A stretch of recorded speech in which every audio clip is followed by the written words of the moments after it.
Il ne faut pas avoir peur. Bonjour à tous, vous êtes sur Géopolitique Profonde, la chaîne qui est là pour remplacer les médias subventionnés. On va parler du fameux suicide d'Olivier Marleix, ce député, comme évidemment Apolline de Malherbe n'osera pas le faire. Elle croit dans la version officielle.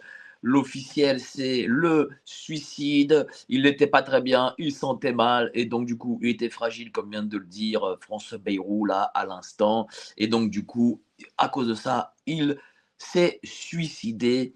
Évidemment, Apolline de Malherbe ne donnera pas d'autre version. Pour elle, on ne l'a pas suicidé.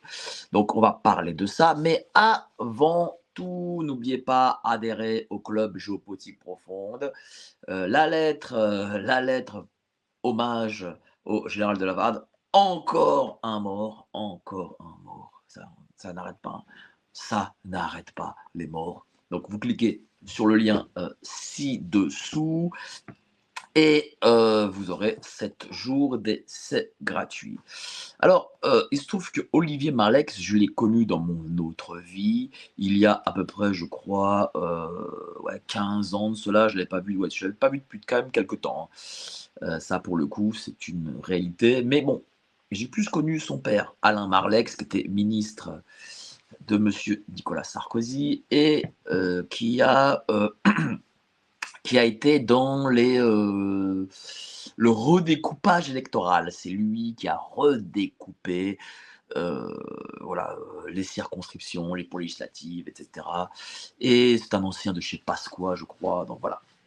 Bref, en tout cas, euh, une famille entière qui est en politique. Le frère était d'ailleurs chez Monsieur Barnier.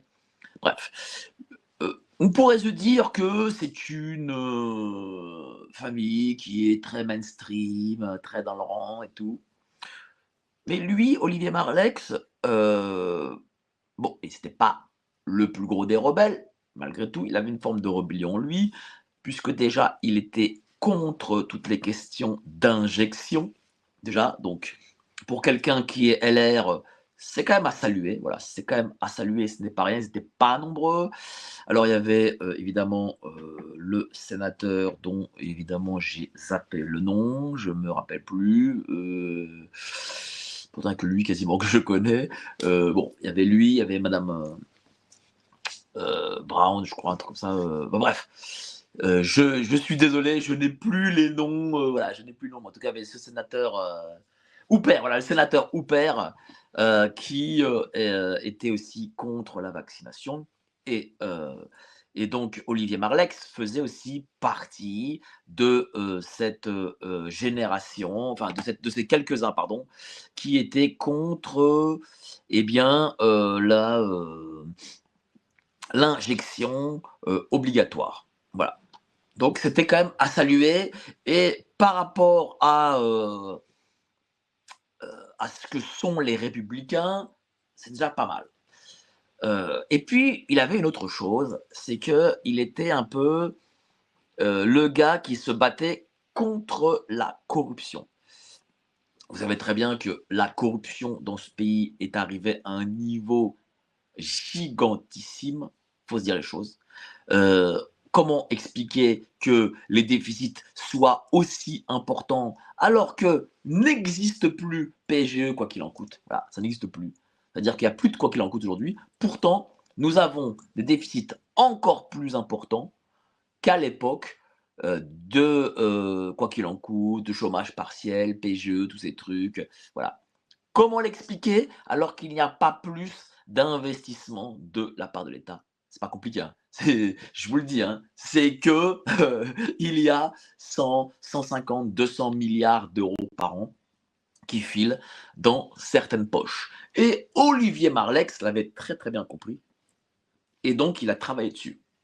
Il a d'ailleurs écrit un livre, Les liquidateurs, ça s'appelle Les liquidateurs, ce que le macronisme inflige à la France et comment s'en sortir. Ça veut dire que c'était un gars qui était voilà, qui était comment dire à fond dans l'anti-macronisme, quoi. Voilà. Euh, c'est aussi simple que ça. Donc il a dénoncé aussi Alstom, le scandale d'Alstom. Le scandale d'Alstom, c'est pas n'importe quel scandale.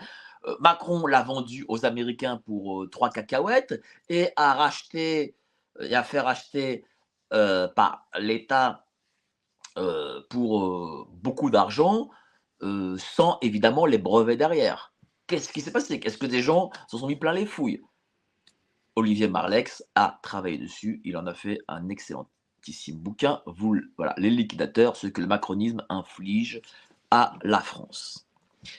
Et puis, le 30 octobre 2025, le 30 octobre 2025, c'est-à-dire dans 3 mois, devait sortir le livre Dissolution française, la fin du macronisme.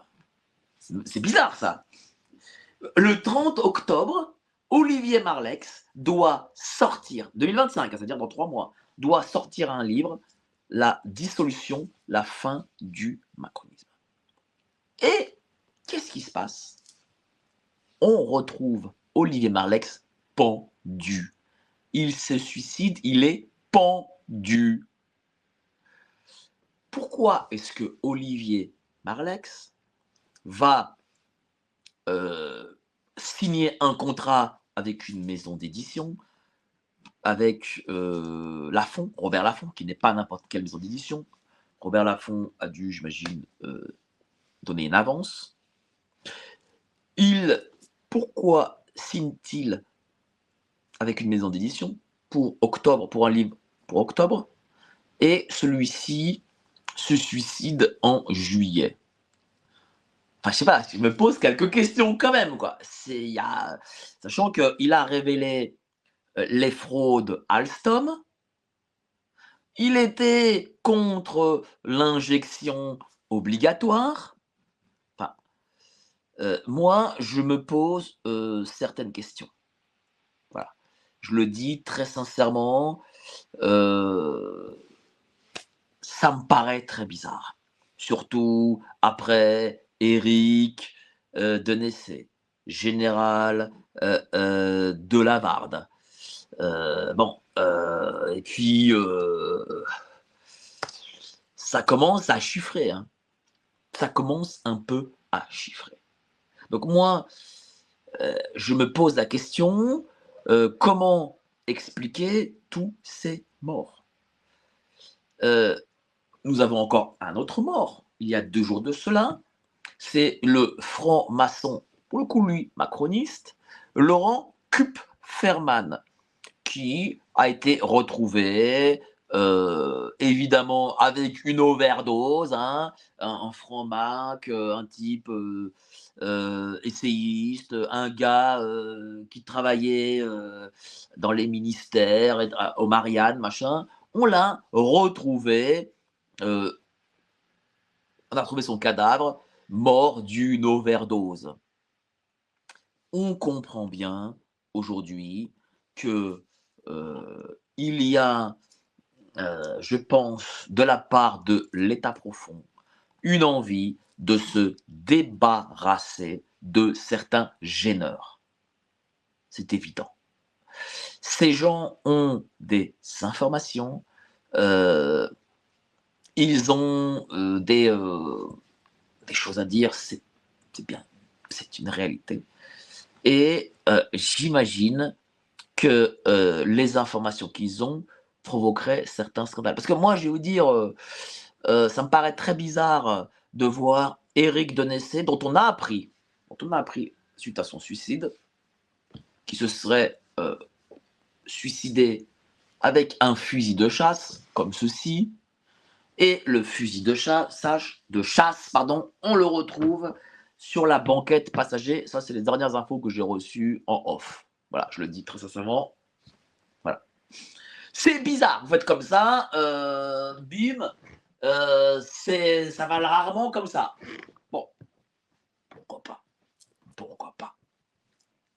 Là, un député, ancien président de groupe, qu'on retrouve pendu, pendu, heu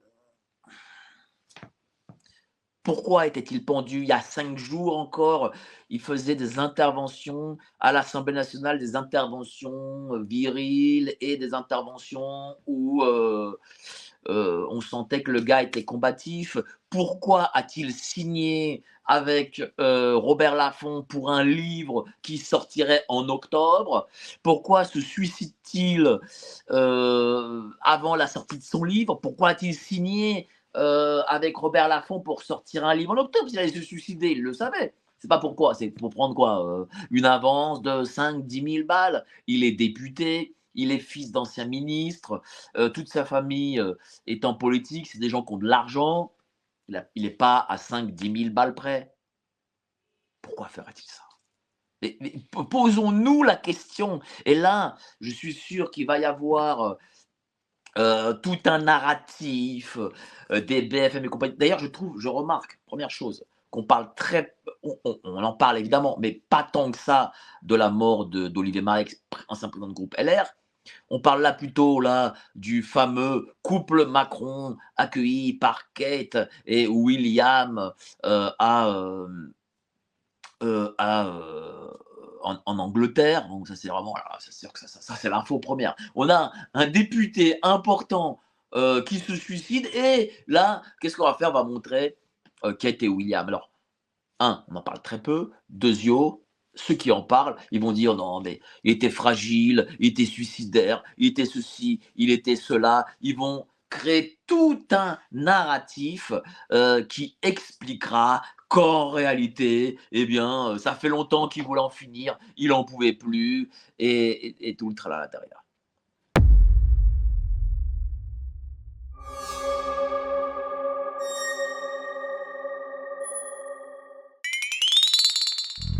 Yeah.